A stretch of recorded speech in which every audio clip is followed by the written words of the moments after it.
శ్రీ గురుభ్యో నమః. శ్రీ మాత్రే నమః. శ్రీ వేదపీఠం యూట్యూబ్ ఛానల్ ప్రేక్షకులకి స్వాగతం. సైంటిఫిక్ పరిహారంలో భాగంగా ఈరోజు బిజినెస్ ప్రాబ్లం, బిజినెస్ గ్రోత్ గురించి తెలుసుకుందాం. సాధారణంగా ఒక వ్యాపార స్థలంలో బిజినెస్ ప్రాబ్లం, బిజినెస్ గ్రోత్ అనేటటువంటి సమస్యలు ఉన్నట్లయితే ఆ బిజినెస్ లో చేస్తున్నప్పుడు ఏదో కొన్ని ఆటంకాలు రావడం లేదా గ్రోత్ లేకపోవడం. బిజినెస్ నడుస్తూ ఉంది సాధారణ మామూలుగా, కానీ గ్రోత్ అనేటటువంటిది ఉండదు.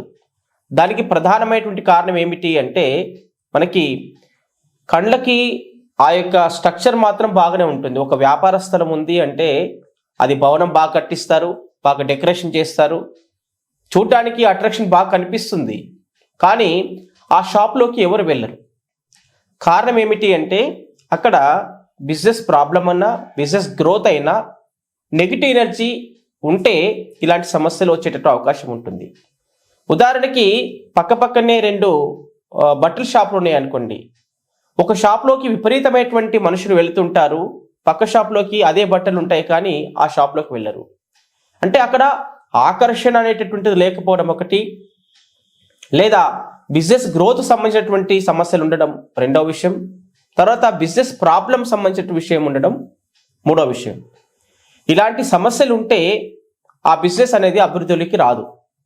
కనుక ఈ సైంటిఫిక్ పరిహారంలో ముఖ్యంగా మనము అది వ్యాపార స్థలంలో వెళ్ళి, అది ఫ్యాక్టరీ కానీ లేదా బట్టల షాప్ కానీ హోటల్ కానీ ఇంకా ఏదైనా సరే, అక్కడ ఆ యొక్క ప్రదేశంలో మనము ఈ బిజినెస్ ప్రాబ్లం అనేటటువంటి శాంపుల్ పెట్టి చూసినట్లయితే ఈ సమస్య ఉంటే ఈ సమస్యకు మనకి సైంటిఫిక్ పరిహారాల్లో దీనికి మంచి రెమెడీ ఉంది, అది చేసుకోవచ్చు నువ్వు. అలాగే రెండో విషయం ఏమిటంటే బిజినెస్ గ్రోత్. ఈ గ్రోత్ లేకపోతే సాధారణంగా మనము బిజినెస్ బాగా నడవట్లేదు అంటే సుదర్శన యాగాలు చేస్తూ ఉంటాం. ఆ సుదర్శన యాగం చేస్తున్నప్పుడు ఆ కొన్ని రోజులు మాత్రమే ఆ యొక్క వ్యాపారం బాగా జరుగుతుంది, ఆ తర్వాత మళ్ళీ స్తంభించిపోతుంది. అంటే ఆ హోమం చేసిన కొన్ని రోజులు మాత్రమే అక్కడ పాజిటివ్ ఎనర్జీ ఉండడం వలన, ఆ ఎనర్జీ, ఆ మంత్రాలు చదివినప్పుడు ఆ ఎనర్జీ రావడం వలన ఆ బిజినెస్ కొంతకాలం వరకు రన్ అయ్యే అవకాశం ఉంది. కానీ మళ్ళీ ఆ యొక్క ఎనర్జీ పోయినప్పుడు సమస్య ఏమవుతుంది, మళ్ళీ యథావిధిగా ఆ యొక్క వ్యాపారంలో వృద్ధి అనేది కనిపించదు. కనుక మనకి పర్మనెంట్గా ఒక పరిహారం కావాలి అంటే ఈ యొక్క బిజినెస్ గ్రోత్ అనేటటువంటి యొక్క శాంపుల్ని మనం పెట్టి చూస్తే ఈ గ్రోత్ ప్రాబ్లం అక్కడ ఉంటే దీనికి చక్కటి పరిహారం మనం చేసుకోవచ్చు. చేసుకొని అసలు ఆ బిజినెస్ గ్రోత్ అనేటువంటి ప్రాబ్లం పోయిందా లేదని మళ్ళీ రీచెక్ చేసుకునేటటువంటి అవకాశం కేవలం ఈ యొక్క సైంటిఫిక్ మెథడ్లోనే ఉంటుంది.